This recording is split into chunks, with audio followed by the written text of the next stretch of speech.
Admiral Vashy here, reporting to the esteemed Galactic Council. Yes, I know you are all very busy counting your credits and pretending to care about interspecies diplomacy, but this report requires your immediate attention. Trust me, you will want to hear this one. Let me start with some background about our so-called prestigious Intergalactic Combat Academy, located on the magnificent station Omega-7. You know, that massive hunk of metal floating in the Kepler sector where we send the galaxy's finest warriors to learn the art of not dying in combat. The Academy has trained the deadliest fighters from every corner of known space for over 3 centuries. Gorthak berserkers, Zephyrian assassins, Titan combat specialists, all the usual suspects who could tear a starship apart with their bare appendages. But then, the Council in its infinite wisdom decided we needed to be more inclusive, more diverse, more welcoming to emerging species. And that, my dear colleagues, is how we ended up with humans. Humans, can you believe it? These pink, squishy little creatures from some backwater planet called Earth. When they first arrived 6 months ago, I honestly thought someone was playing an elaborate prank. They looked like they would break if you sneezed too hard in their direction. Soft meat bags with no natural weapons, no armor plating, no venomous fangs.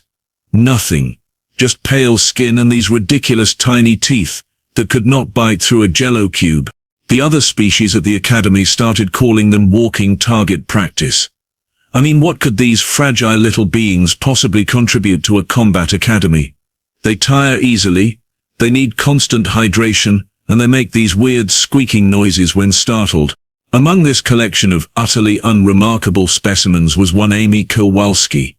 Now Amy was special even by human standards, and by special I mean spectacularly ordinary. She was small even for a human, with brown hair that she kept pulled back in what they call a ponytail. She always sat in the back row of every class, scribbling notes in a little notebook, looking about as threatening as a sleeping fluffy-tailed wobble beast. Amy never spoke unless directly addressed, never volunteered for demonstrations, and seemed more interested in her engineering textbooks than combat training. The perfect example, we all thought, of human harmlessness. Oh, how wrong we were. How spectacularly, catastrophically wrong. The scene of our little incident was Combat Techniques 301, taught by the one and only Commander Tom Marley.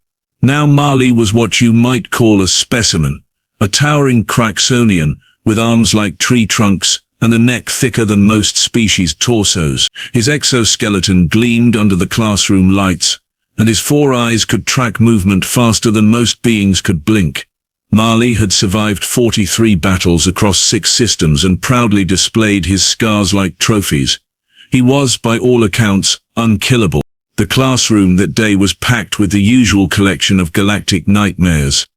There was Gorthak, a massive reptilian whose ancestors ate starships for breakfast. Next to him sat Zainara, a crystalloid whose diamond-hard skin could deflect plasma bolts. Behind them, the 3-headed Cerberan twins argued among themselves in their native clicking language about the most efficient way to dismember prey. And then there were the humans. Brandon Torres sat 2 rows ahead of Amy, furiously scribbling notes and trying his best to look invisible. Poor Brandon. He had the misfortune of being assigned to the same combat group as Gorthak, who kept making helpful suggestions about which human limbs would taste best when grilled. Amy, meanwhile, occupied her usual spot in the far back corner, looking for all the world like she would rather be anywhere else. She had her notebook open, but instead of paying attention to Marley's demonstration, she appeared to be doodling what looked like engine schematics. Her expression suggested she found the entire proceedings about as exciting as watching paint dry in a vacuum.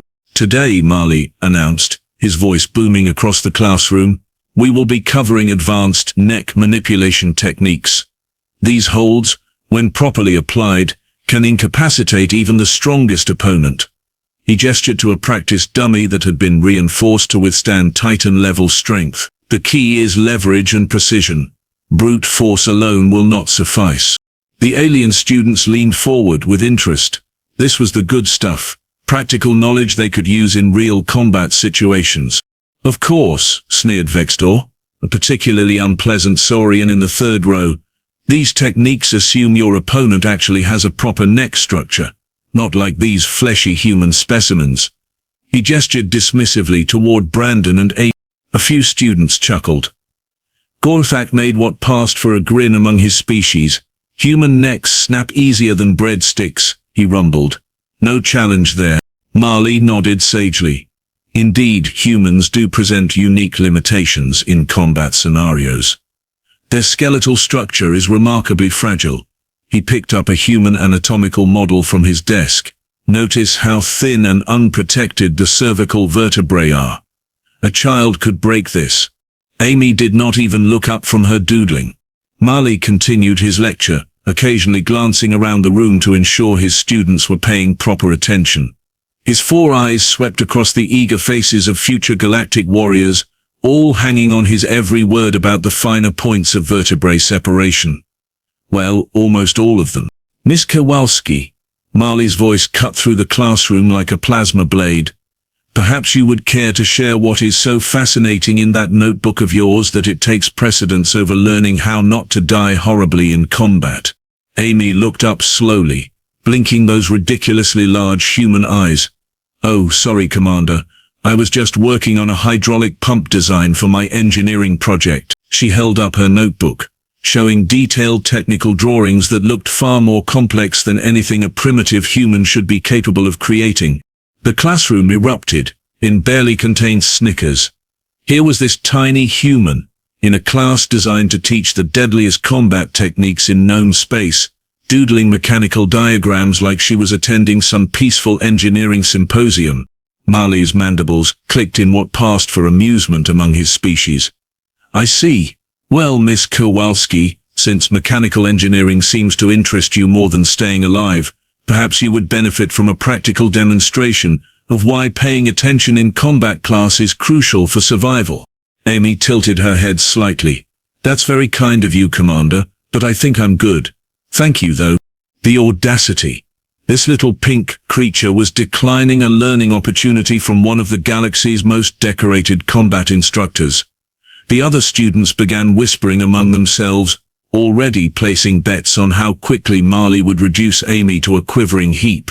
Marley's chest swelled with what I can only describe as professional pride mixed with mild offense. I insist, Miss Kowalski.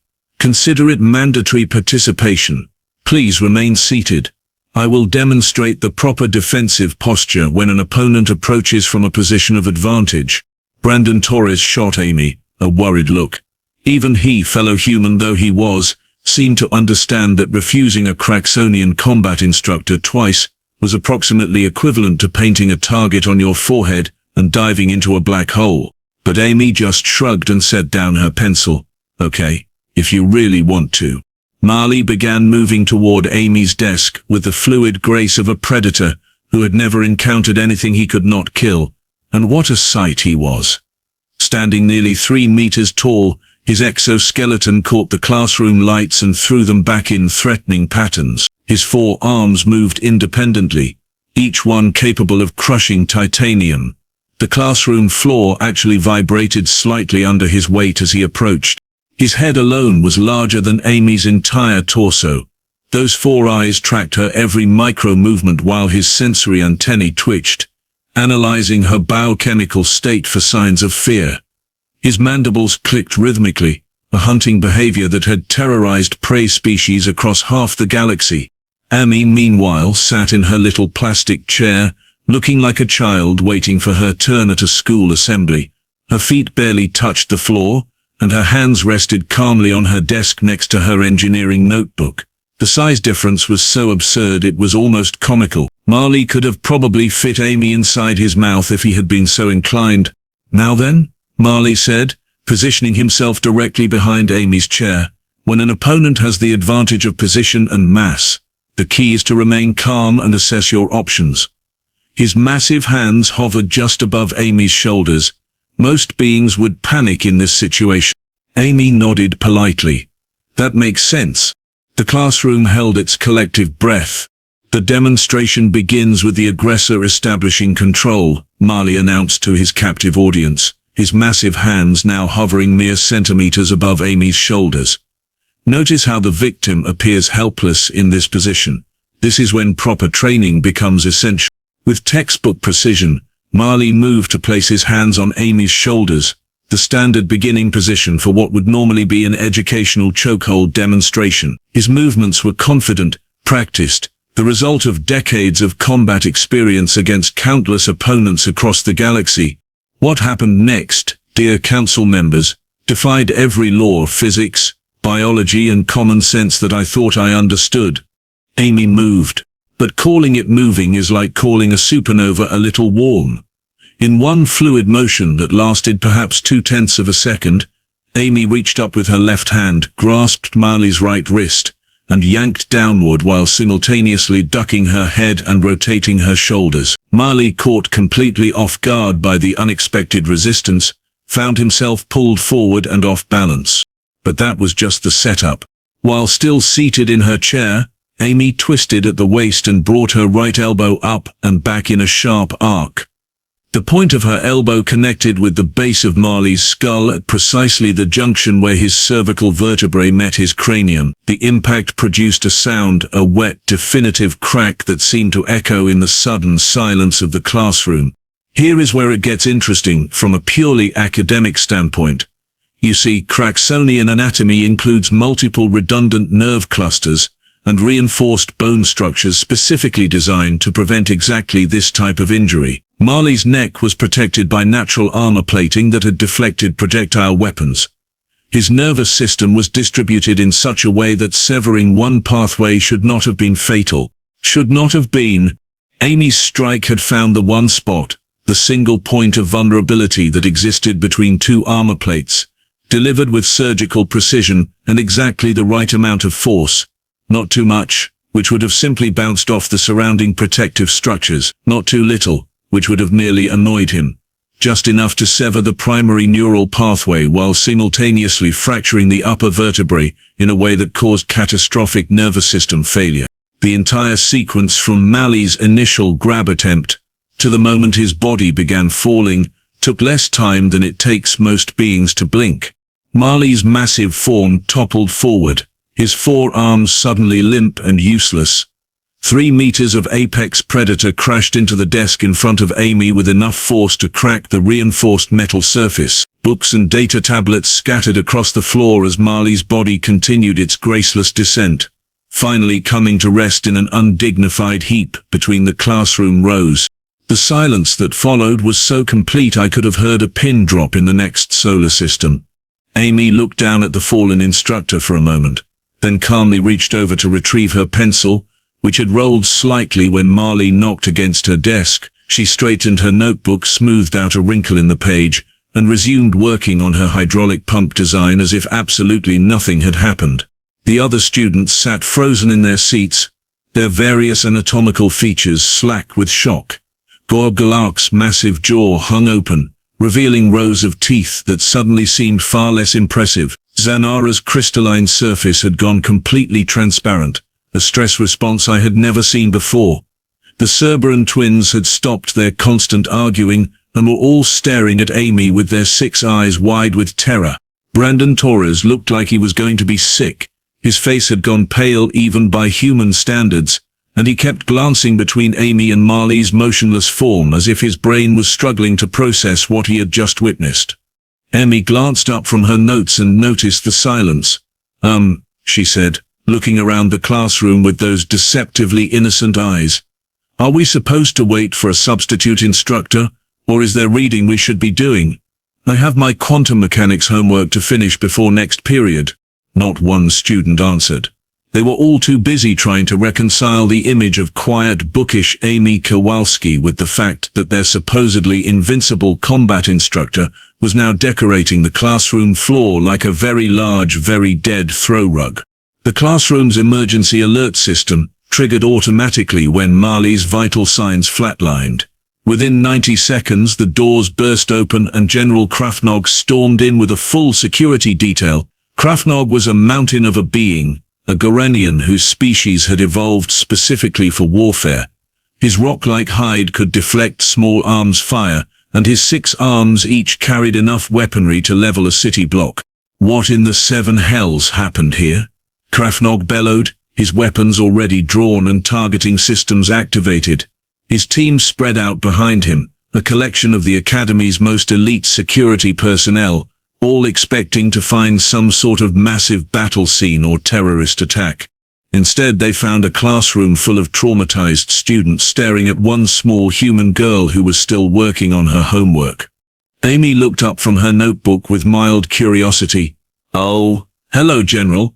Commander Marley had a little accident during the demonstration.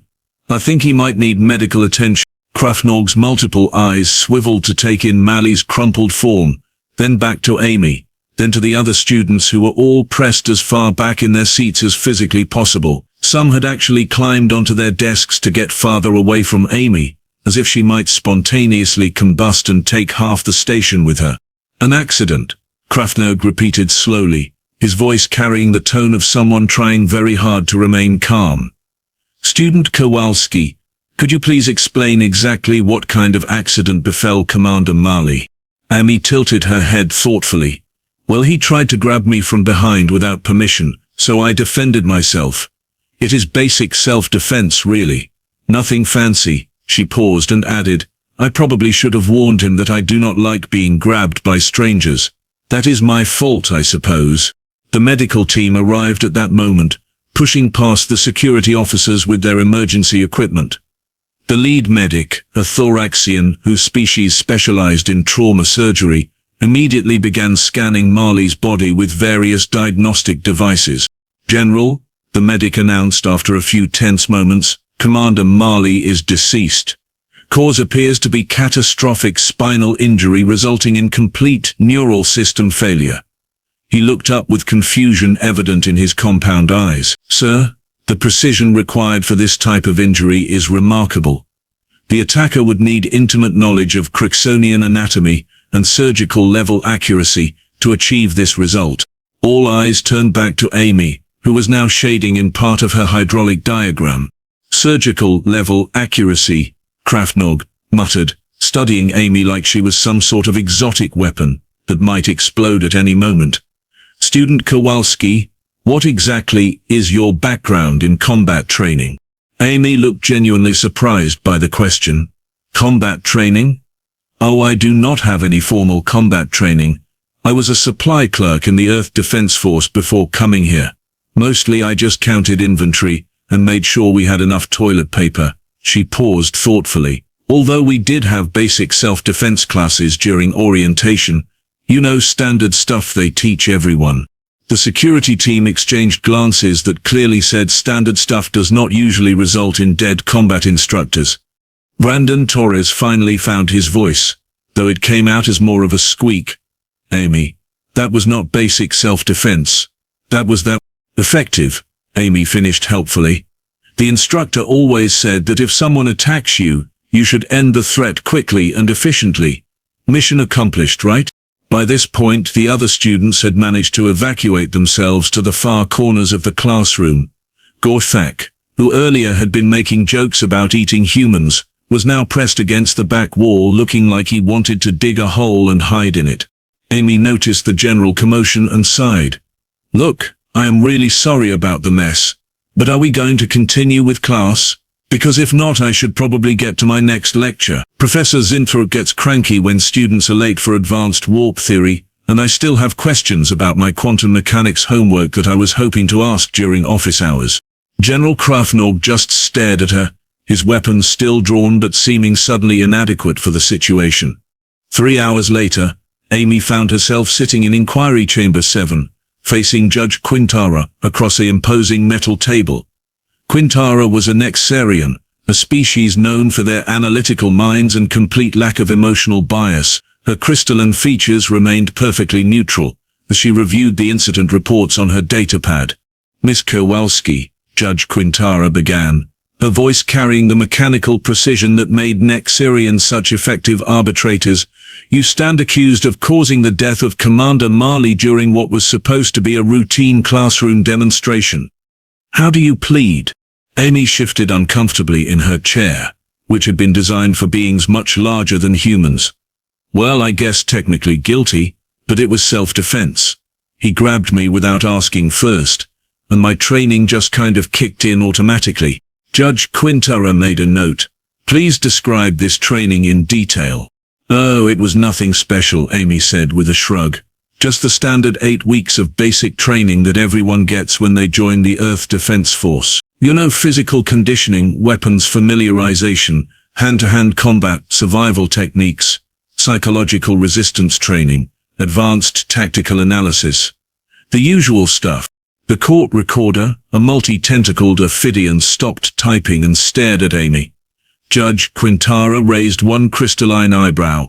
Miss Kowalski, what you just described would be considered elite special forces training by most galactic military standards.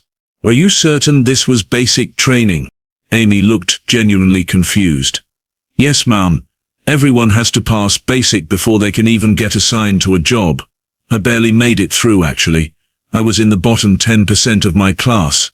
She paused. That is why they stuck me in supply instead of something important like infantry or engineering. General Krafnog, who was observing the proceedings, leaned forward. Bottom 10%? What happened to the other 90% of your class? Oh, most of them got assigned to combat units, or specialized roles. The really smart ones went into intelligence or advanced weapons development. The top performers got selected for special operations. Amy smiled proudly. My friend Jake scored in the 98th percentile. He got recruited for something called Deep Strike Division, but he could not tell me what they do because it is classified. The room fell silent except for the quiet humming of the air recycling system. Judge Quintara consulted her datapad again. Miss Kowalski, according to our records, you listed your military occupation as supply specialist, grade 3. This suggests non-combatant status. That is right, Amy nodded enthusiastically. I was really good at inventory management and logistics coordination. My specialty was making sure frontline units had adequate supplies of ammunition, rations, medical equipment and replacement parts. Very important work, but not very exciting. And this supply specialist training included learning how to kill a Craxonian combat instructor with your bare hands. Amy blinked in confusion. Learning how to what? Oh, you mean the self-defense thing? She waved dismissively. That was just week 3 of basic training. Everyone learns that. How else would you survive if you got captured or cut off from your unit? Judge Quintara turned to General Krafnog. General, could you please provide context for how this level of combat capability compares to our own military training standards? Krafnog cleared his throat nervously. Your Honor, the technique Miss Kowalski employed would require approximately 5 years of specialized training in our most elite combat academies. The anatomical knowledge alone would take months to acquire, and the precision, he trailed off, looking at Amy with something approaching fear. Your Honor, she killed a being who had survived 43 major combat engagements without breaking a sweat. I did not mean to kill him, Amy interjected helpfully. I was just trying to make him let go and back off. Maybe I used a little too much force. The instructors always said it was better to overdo it than underdo it when your life is in danger. Your life was in danger? Judge Quintara asked. Amy nodded seriously. Of course.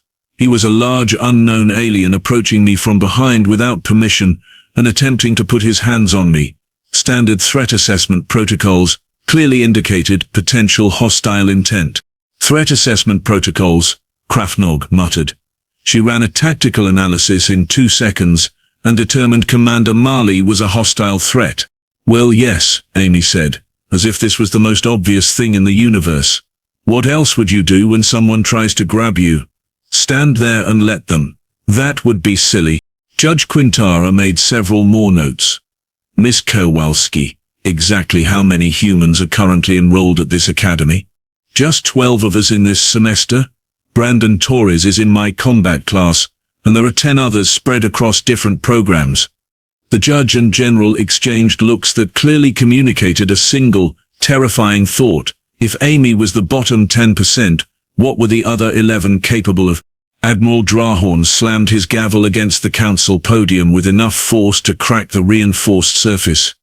The emergency session had been called within 6 hours of the incident, and representatives from every major galactic power were present via hologram or in person. The tension in the chamber was thick enough to cut with a plasma sword.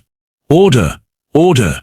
Drahorn bellowed, his three heads speaking in unison for maximum authority. "We are here to address what may be the most significant threat assessment failure in galactic history." Senator Vex Thura of the Andromedan Republic was the first to speak. Her serpentine form coiled nervously around her delegation's platform. "Admiral Drahorn, surely you are exaggerating. One human killed one instructor. Tragic, yes, but hardly a galactic crisis." "One human," Drahorn repeated, activating the massive view screen behind him, "who was classified as minimally competent by her own species' military standards. Let us review the footage, shall we?" The screen flickered to life, showing security camera footage from Combat Techniques 301. The assembled delegates watched in stunned silence as Amy's casual execution of Commander Mali played out in slow motion. The precision of the strike, the complete lack of hesitation, the way she immediately returned to her homework as if nothing had happened. General Morthek of the Titan Defense Corps stood up abruptly. "Play that again. Focus on the strike angle and timing." The footage replayed, this time with tactical analysis overlays highlighting the biomechanical perfection of Amy's movements, energy vectors, force calculations, and anatomical targeting data scrolled past the image of a small human girl calmly committing what amounted to surgical assassination. "By the void," whispered Commander Kaliana of the Nexus fleet. She identified the exact vulnerability point in Craxonian anatomy within seconds. "Our top combat analysts require hours of study to achieve that level of tactical awareness." Admiral Drahorn nodded grimly. "That brings us to the truly disturbing part. Computer, display human personnel file. Amy Kowalski."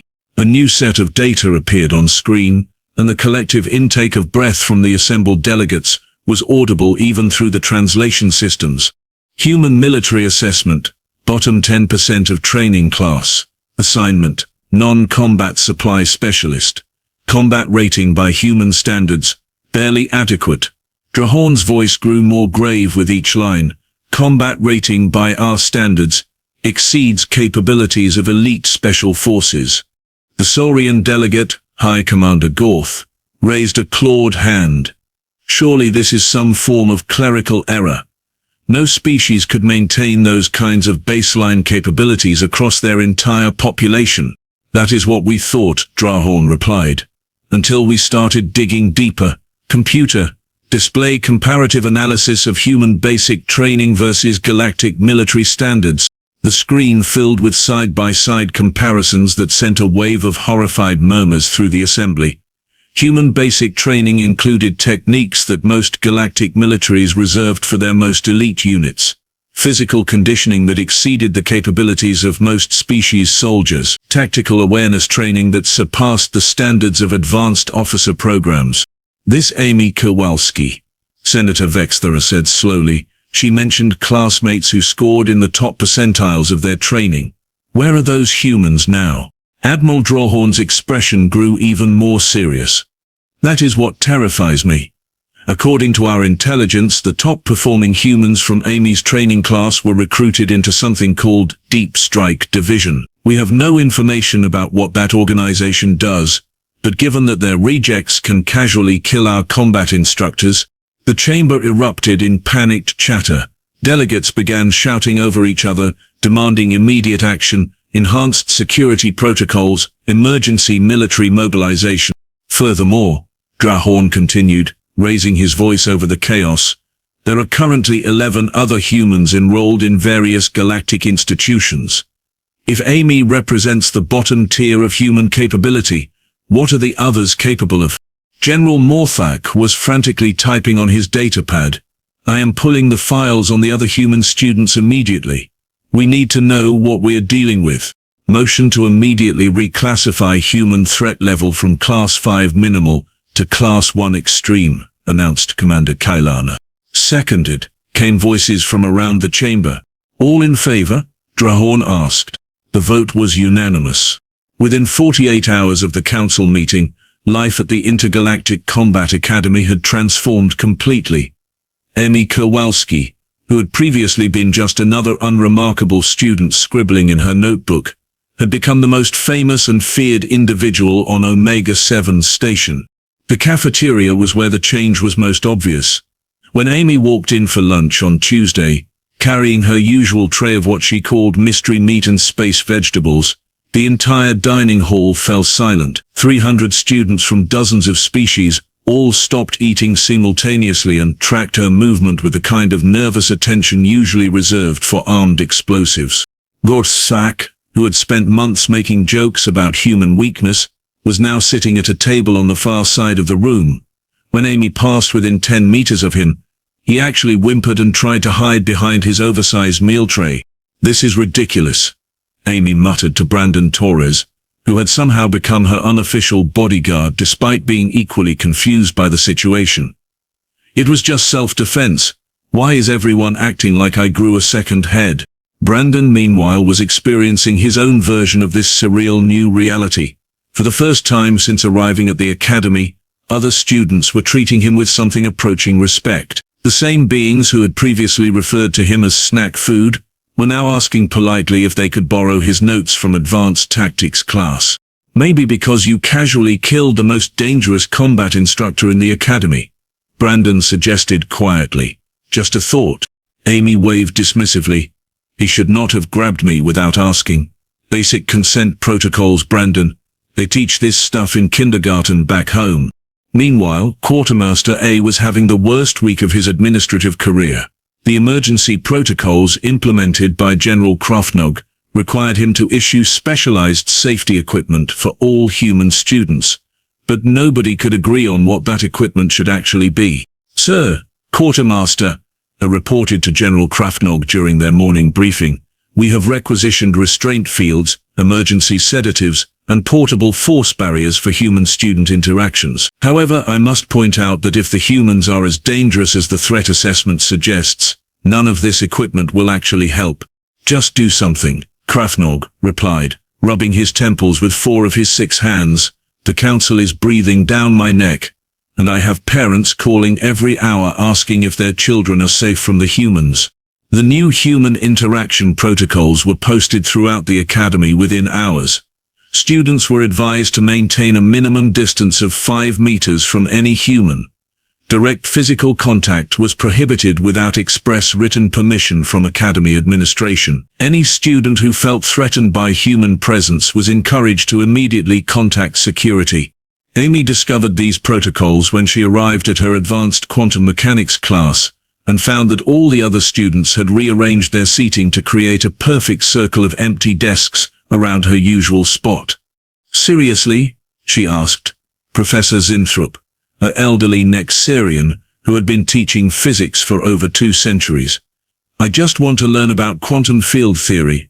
I am not going to hurt anyone unless they try to hurt me first." Professor Zinthrop nodded nervously. "Of course, Miss Kowalski. Please take any seat you prefer, far away from everyone else, for their safety. Not that you are dangerous, but perhaps, just in case." Amy sighed and sat down in her ring of isolation, pulling out her notebook to continue working on her engineering project. All she wanted was to finish her degree in Starship propulsion systems and maybe get a nice quiet job designing engines somewhere peaceful. Instead, she had somehow become the Academy's most feared student, simply because she had reacted naturally to someone trying to grab her. "Humans?" she muttered, completely missing the irony. "Everything has to be so complicated with everyone else." And so, esteemed members of the Galactic Council, we arrive at the end of my report. As I compose these final words, Amy Kowalski has successfully graduated from the Academy with highest honors in advanced starship engineering. She completed her degree in record time, apparently because she had fewer social distractions than other students. Funny how being feared by everyone can actually improve your study habits. During her graduation ceremony, Amy gave a brief thank you speech in which she expressed gratitude for the educational opportunities and mentioned her excitement about her new job with Galactic Transport Solutions. She will be designing propulsion systems for civilian cargo vessels. The audience applauded politely while maintaining the now standard 5-meter safety perimeter. Not once during her speech did Amy acknowledge the fundamental shift in galactic politics that her little classroom incident had triggered.